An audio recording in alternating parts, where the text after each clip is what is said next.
Hello friends, நான் சதீஷ். நம்ம kit video series பார்த்துட்ருக்கோம். கிட் வீடியோ சீரீஸில் நம்ம கோட் எப்படி சேஞ்ச் பண்ணுறது, எப்படி கமிட் பண்ணுறது, எப்படி சேஞ்சஸ்லாம் ரீசெட் பண்ணுறது, அந்த மாதிரி எல்லாம் பார்த்தோம். இப்போது இந்த வீடியோவில் ஒரு முக்கியமான கான்செப்ட் ஆரம்பிக்க போகிறோம். அது என்னென்னா கிட் பிரான்ச்சிங். சரிங்களா? கிட் பிரான்ச்சிங்னால் என்ன அப்படின்னா, உங்களுக்கு எக்ஸ்பிளைன் பண்ணுறதுக்காக நான் மை பெயிண்ட் ஓப்பன் பண்ணிக்கிறேன். மை பெயிண்ட் இது சும்மா ட்ராயிங் டூலு. இப்போது நம்ம ஒரு கிட் ரெபாசிட்டரியில் ஒர்க் பண்ணிகிட்ருக்கோம். சரிங்களா? ஒரு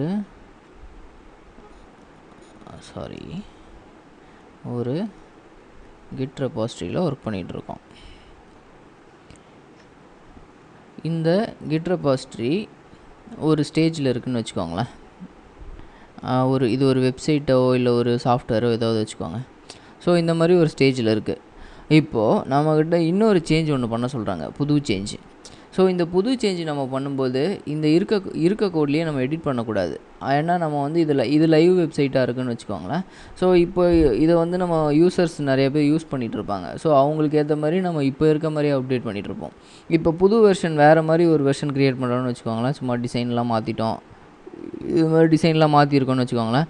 ஸோ இந்த வெப்சைட் நம்ம என்ன பண்ணுவோம் அப்படின்னா, ஒரு பிரான்ச் க்ரியேட் பண்ணி பண்ணுவோம். அதாவது உங்களுக்கு நீங்கள் புரிஞ்சுக்கிறதுக்காக எப்படி ஞாபகம் வச்சுக்கலாம்னா, உங்கள் கோட் பேஸ் இருக்கு இல்லையா, அதை ஒரு மரம் மாதிரி ஞாபகம் வச்சுக்கோங்க. இது ஒரு மரம். சரிங்களா? மரத்தில் இது ஃபஸ்ட் கமிட்டு, இது செகண்ட் கமிட்டு, இந்த மாதிரி வளர்ந்துக்கிட்டே போகணும்னு வச்சுக்கோங்களேன் உங்கள் கோடு. அப்போது திடீர்னு நீங்கள் புதுசாக ஒரு ஃபீச்சர் ஒன்று ட்ரை பண்ணுறீங்க அப்படின்னா, இப்போது ஒரு கமிட், ஏதாவது ஒரு கமிட்லேருந்து, இது ஒரு 4th கமிட்னு வச்சுக்கோங்களேன். இந்த கமிட்லேருந்து நீங்கள் ஒரு பிரான்ச் க்ரியேட் பண்ணுவீங்க. சரிங்களா?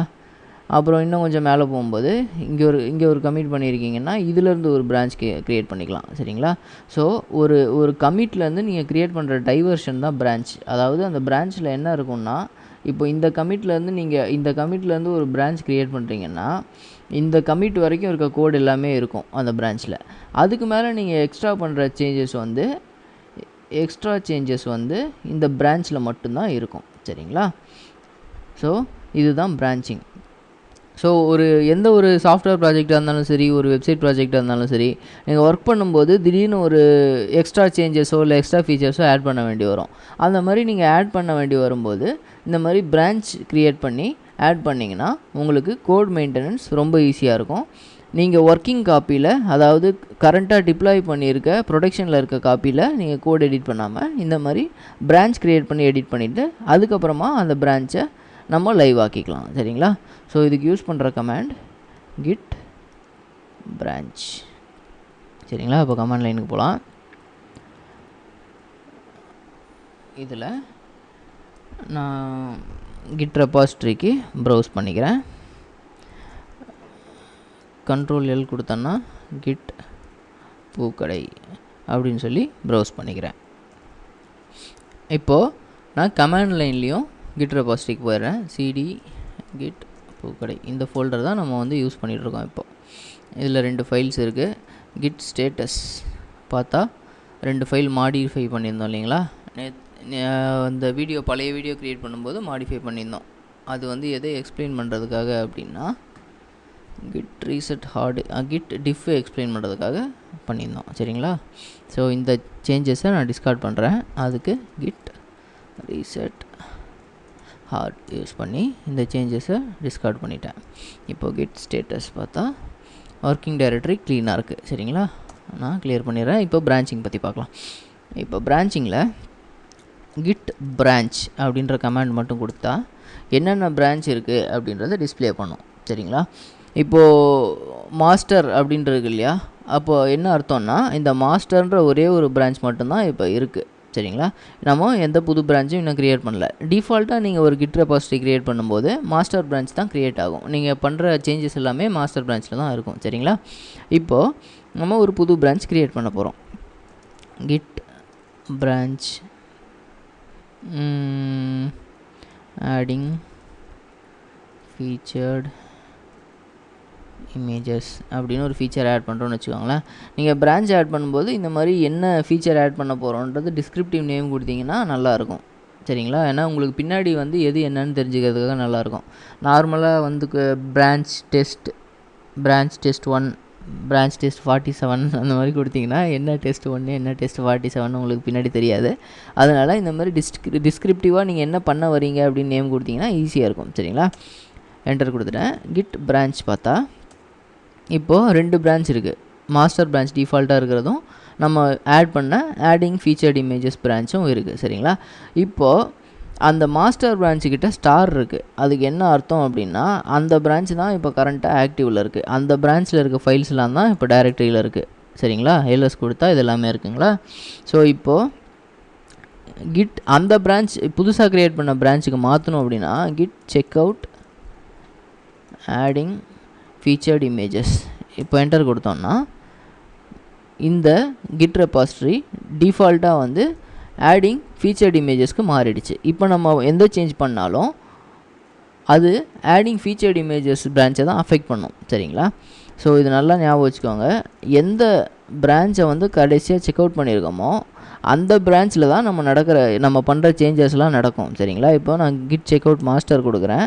இப்போது மாஸ்டர் பிரான்ச்சுக்கு போயிடுச்சு. கிட் பிரான்ச்னு கமாண்ட் கொடுத்து பார்த்தா மாஸ்டர் பக்கத்தில் ஒரு ஸ்டார் இருக்கா, அந்த மாதிரி எந்த பிரான்ச் பக்கத்தில் ஸ்டார் இருக்கோ அந்த பிரான்ச் தான் வந்து கரண்ட்டாக ஆக்டிவாக இருக்குன்னு அர்த்தம். சரிங்களா. நான் இப்போ git check out adding featured images கொடுத்துட்டு என்டர் கொடுத்தேன்னா இந்த பிரான்ச்சுக்கு ஸ்விட்ச் ஆகிடுச்சு. இப்போ நான் கிட் பிரான்ச் கமாண்ட் கொடுத்து பார்த்தேன்னா ஸ்டார் வந்து ஆடிங் ஃபீச்சர்ட் இமேஜஸ் அந்த பிரான்ச் பக்கத்தில் ஸ்டார் இருக்குது. ஸோ இப்போ நான் பண்ணுற ஏதாவது சேஞ்ச் பண்ணேன்னா அது வந்து இந்த பிரான்ச்சை தான் அஃபெக்ட் பண்ணும். சரிங்களா. இப்போது சும்மா ஏதாவது சேஞ்ச் பண்ணலாங்களா. vi index.html இதில் போய்ட்டு சும்மா ஏதாவது ஆட் பண்ணிடுறோன்னு வச்சுக்கோங்களேன். நம்ம இந்த மாதிரி நிறைய கோடெல்லாம் ஆட் பண்ணுவோம். டியூ ஃபீச்சர்டு இது வந்து ஒரு ஃபீச்சர்ட் இமேஜ் கேலரின்னு இமேஜின் பண்ணிக்கோங்க. இங்கே ஒரு இமேஜ் இது ஒர்க் பண்ணணும்லாம் கூட அவசியம் இல்லை. நம்ம வந்து வெர்ஷன் கண்ட்ரோல் மட்டும்தான் பார்க்குறோம் இங்கே. ஸோ இந்த 4 லைன் ஆட் பண்ணிட்டோம். ரைட் அண்ட் குவிட் பண்ணிடுறேன். அதே மாதிரி style.cssல ஃபீச்சர்டு அதோட ஸ்டைல்ஸ் இது ஆட் பண்ணிடுறேன். ஆட் பண்ணிடுறேன். ஸோ நமக்கு ஸ்டைல் எதுவுமே முக்கியம் இல்லை. நம்ம வெர்ஷன் ட்ராக் பண்ணுறது மட்டும்தான் பார்க்குறோம். நீங்கள் கோடை எதுவும் கன்ஃபியூஸ் பண்ணிக்காதீங்க. சரிங்களா. ஸோ இப்போ நான் கிட் டிஃப் பார்க்குறேன். கிட் டிஃபில் இண்டெக்ஸ் ஃபைலில் இந்த 4 லைன் ஆட் பண்ணியிருக்கான்னு காட்டுது. ஸ்டைல் ஷீட்டில் இந்த மாதிரி உங்களுக்கு பாதியிலே முடிஞ்சிருச்சுன்னா நீங்கள் ஸ்பேஸ் கொடுத்தீங்கன்னா அடுத்த ஸ்க்ரீனுக்கு போகும். அதுலேருந்து அந்த ஸ்க்ரீன்லேருந்து டிஃப் ஸ்க்ரீன்லேருந்து வெளியில் வரணுன்னா Q கீ ப்ரெஸ் பண்ணிங்கன்னா வெளியில் வந்துடலாம். Q key. சரிங்களா. ஸோ இப்போது இந்த ஃபீச்சர்டு அப்படின்னு 5 லைன் ஆட் பண்ணியிருக்கோம். ஒரு எம்டி லைன், அப்புறம் இந்த 4 லைன் ஆட் பண்ணியிருக்கோம். இது வந்து டிஃபில் காட்டுது. சரிங்களா. ஸோ இந்த சேஞ்சஸ்லாம் தான் பண்ணியிருக்கோம். Q கொடுத்து வெளியில் வந்துடுறேன். இப்போது git commit index.html style.html commit பண்ணுறேன். மெசேஜ் இங்கேயே கொடுத்துட்றேன். added featured images அப்படின்னு சொல்லி என்டர் கொடுத்துட்றேன். சரிங்களா. சேஞ்ச் நடந்துருச்சு. இப்போது கிட் ஸ்டேட்டஸ் பார்த்தா nothing to commit, working directory clean அப்படின்னு இருக்கும். இப்போது கிட் செக் அவுட் பண்ணிவிட்டு மாஸ்டர் செக் அவுட் பண்ணுறேன். இப்போது மாஸ்டர் பிரான்ச்சுக்கு மாறிடுச்சு நம்ம கோட் பேஸ் ஃபுல்லாகவே. இப்போ நான் கிட் index.html கொடுத்தேன்னா நம்ம ஃபீச்சர்ட் இமேஜஸ் ஆட் பண்ணது எதுவுமே காணோம். சரிங்களா. அதே மாதிரி style.css எடிட் பண்ணனாலும் எதுவுமே காணோம். என்ன ரீசன் அப்படின்னா நம்ம பண்ண சேஞ்சஸ் எல்லாமே நம்ம வந்து ஒரு புது ஃபீச்சர் ஆட் பண்ணிகிட்ருக்கோம். அது எதுவுமே வந்து லைவாக இருக்க ப்ராஜெக்டில் அஃபெக்ட் பண்ணாது. நம்ம ஒன்ஸ் சேஞ்சஸ் எல்லாமே ஆட் பண்ணி எல்லாமே பக்காவாக ஒர்க் ஆகுது அப்படின்றதுக்கப்புறம் தான் வந்து நம்ம லைவ் ப்ராஜெக்ட் கூட அதை ஆட் பண்ணுவோம். சரிங்களா. ஸோ அது வரைக்கும் வந்து நம்ம தனியாக ஒரு செப்பரேட் பிரான்ச்சில் ஒர்க் பண்ணிகிட்ருக்கோம்.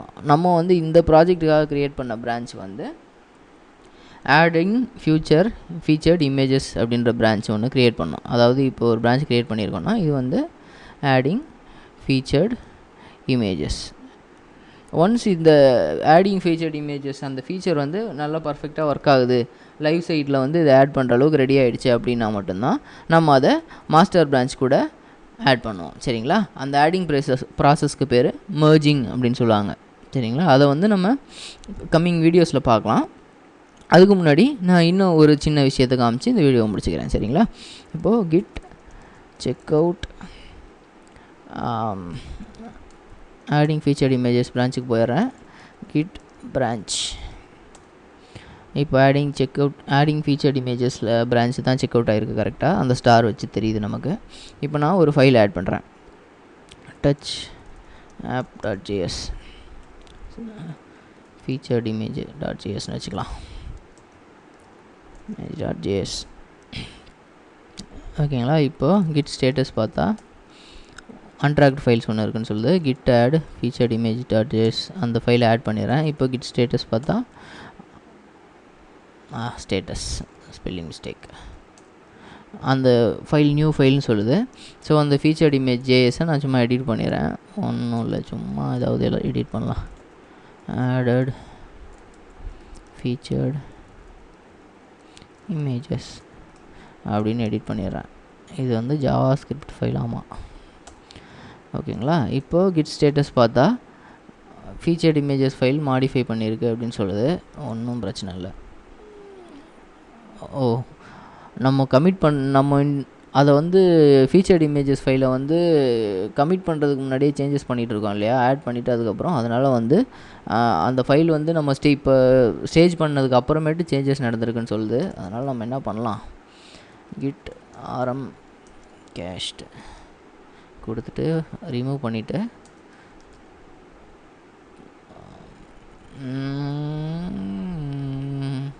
இந்த டைமில் நம்ம ரீசெட் ஹார்டும் கொடுக்க முடியாது. ரீசெட் ஹார்டு கொடுத்தா அந்த ஃபீச்சர்ட் இமேஜ் .js வந்து காணாம போயிடும். ஏன்னா அதை வந்து அப்படியே நம்ம பழைய கமிட் ஸ்டேஜுக்கு இந்த ரெபாசிட்டரியை மாற்றிடும். அதனால் கிட் இங்கே கமாண்டே சொல்லுது பார்த்தீங்களா, டு அன்ஸ்டேஜ் பண்ணுறதுக்காக என்ன பண்ணலாம் அப்படின்னா கிட் ரீசெட் ஹெட் அப்படின்னு கொடுத்துட்டு ஃபைல் நேம் கொடுக்கலாம். ஃபைல் நேம்ன்றது இந்த இடத்துல இந்த ஃபைல் நேம். சரிங்களா? ஸோ அதுக்கு என்ன பண்ணலாம் அப்படின்னா கிட் ரீசெட் ஹெட் அப்படின்னா இருக்கிறதுலே லேட்டஸ்ட்டு கமிட் அப்படின்ற மீனிங்கில் வரும். ஃபீச்சர்டு கரெக்டாக தானே இருக்குது. ஓகே, கிட் ஸ்டேட்டஸ் ஓகேங்களா? ஸ்டேஜிங்லேருந்து ரிமூவ் ஆகிடுச்சு. அதாவது ஆட் பண்ண ஃபைல் வந்து இப்போ ரிமூவ் ஆகிடுச்சு. இப்போ நம்ம திரும்ப ஆட் பண்ணி கமிட் பண்ணிடலாம். Git add featured image.js git status ஒரு ஃபைல் ஆட் ஆகிருக்கு. git commit featured அந்த ஃபைல் நேம் கொடுத்துட்டு மெசேஜ் வந்து added featured image js file commit ஆகிடுச்சுங்களா? git ஸ்டேட்டஸ் பார்த்தா ஒர்க்கிங் டைரக்டரி க்ளீன் இருக்குது. சரிங்களா? இப்போது இந்த டைரக்டரியில் நம்ம ஃபீச்சர்ட் image.jsன்னு ஒரு ஃபைல் ஆட் பண்ணியிருக்கோம். உங்களுக்கு GUIலையும் பார்த்தா தெரியுது. ஆனால் இதை வந்து நம்ம ஆடிங் ஃபீச்சர்ட் இமேஜஸ் அப்படின்ற பிரான்ச்சில் தான் ஆட் பண்ணியிருக்கோம். நீங்கள் இந்த டுட்டோரியல் சீரிஸ் ஃபாலோ பண்ணிகிட்ருக்கீங்கன்னா உங்களுக்கு இந்த மாதிரி ப்ராம்ப்டில் வந்து பிரான்ச் டிஸ்பிளே பண்ண சான்ஸ் இல்லை. நான் இது ஒரு கஸ்டம் செட்டிங்ஸ் பண்ணி வச்சுருக்கேன். அந்த செட்டிங்ஸ் வந்து நான் உங்களுக்கு என்னன்றதை வர வீடியோஸில் சொல்கிறேன்னு வச்சுக்கோங்களேன். அது ஒரு பேஷில் ஒரு சேஞ்ச் பண்ணோம், பேஷ் ஆர்சி ஃபைலில். சரிங்களா? இப்போது நான் எதுக்கு இவ்வளோ கஷ்டப்பட்டு இவ்வளோ நேரம் இந்த ஃபைலை ஆட் பண்ணிட்டு இருந்தேன் அப்படின்னா உங்களுக்கு பிரான்ச்சிங்கில் ஒரு சின்ன விஷயம் காட்டுறதுக்காக. Kit status nothing to commit. சரிங்களா? இப்போது கிட் பிரான்ச் பார்த்தீங்கன்னா கரண்ட் பிரான்ச் வந்து ஆடிங் ஃபீச்சர்ட் இமேஜஸ் பிரான்ச்சில் தான் இருக்குது. ஸோ இப்போ நான் கிட் செக் அவுட் மாஸ்டருக்கு போகிறேன். இந்த ஃபீச்சர்ட் image.js ஃபைலில் நல்லா பாருங்கள். இப்போ நான் இந்த பிரான்ச் வந்து செக் அவுட் பண்ணி மாஸ்டருக்கு மாற்றுறேன். இந்த பூக்கடைன்ற டைரக்டரி தான் வந்து நம்ம கிட் ரெபாசிட்டரி. இப்போ நம்ம ஒர்க் பண்ணிட்டு இருக்க கிட் ரெபாசிட்டரின்னு வச்சுக்கோங்களேன். ஸோ என்டர் கொடுக்குறேன். நல்லா பாருங்கள்.